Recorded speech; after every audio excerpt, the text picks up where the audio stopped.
We're looking at the difference between a heart attack versus cardiac arrest. Sometimes these two terms can be interchangeably used incorrectly when they're completely two different medical episodes that occur within the heart. When we compare the two, a heart attack is typically related to a blockage in your blood vessels versus cardiac arrest is an electrical malfunction. When we look at a heart attack and we have all the blood vessels, these arteries that are supplying good blood that's oxygenated to make sure the heart can function and beat 3 billion times over your lifetime. Some of the key arteries that are impacted could be the right coronary artery that runs down to the right side of the heart, the circumflex artery that will run towards the left side to the posterior side, and the most common is going to be the anterior descending artery, also known as the anterior interventricular artery. That artery that runs down the middle along the sulcus down to the left ventricle, we often refer to that as the widowmaker. When you have a heart attack associated with that blood vessel, the anterior interventricular artery, it supplies so much blood to the heart that it often results in death. It's a blockage. We talk about things like diet, lifestyle, exercise, environmental factors over a long term that are impacting how blood flows through the vessels to provide that good oxygenated blood. That's a heart attack. We tend to see that when people have a heart attack, they'll start to notice some symptoms, typically pain in the shoulder or the chest.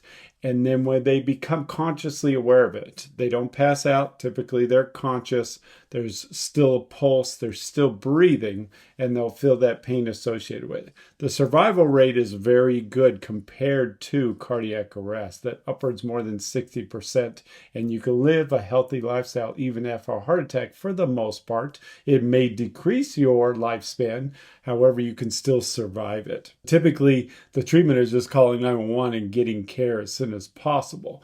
Versus cardiac arrest, sudden cardiac arrest is more fatal relative to a heart attack. And sometimes up to 90% will die from cardiac arrest because you're disrupting the electrical malfunction.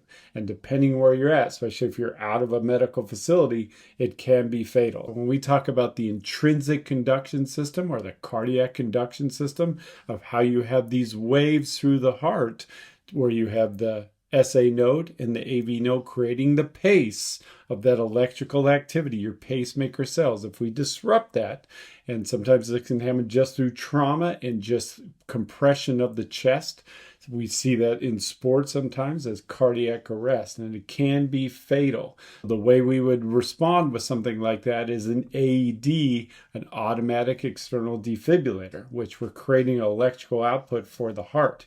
And with the way this is working, it's actually stopping your heart. When we think about if you have a bunch of people that are just yelling and talking, you say, everybody just stop. That's what an AED does. And then you reset it and redrive that conversation.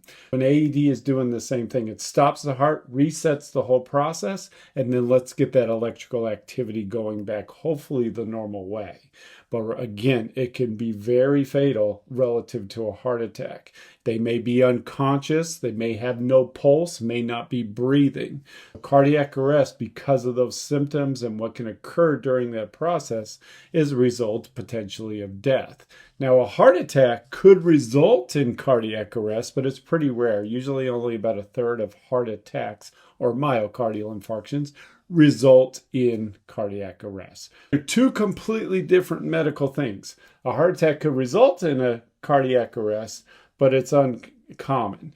Heart attack is blood flow, the blood vessels that are being blocked. When we talk about cholesterols and LDL and HDL and plaques building up in blood vessels. If we clog those arteries and can't supply good blood, that can lead to a heart attack. Versus cardiac arrest, not related to the blood vessels, it's related to the electrical output, those pacemaker cells that are providing that electrical pathway to get that myocardium to contract and relax to be able to push the blood along. Cardiac arrest, AED, CPR. Versus heart attack, you wouldn't use AED or CPR because you're still breathing, still conscious, have a pulse. That's the difference between heart attack and cardiac arrest.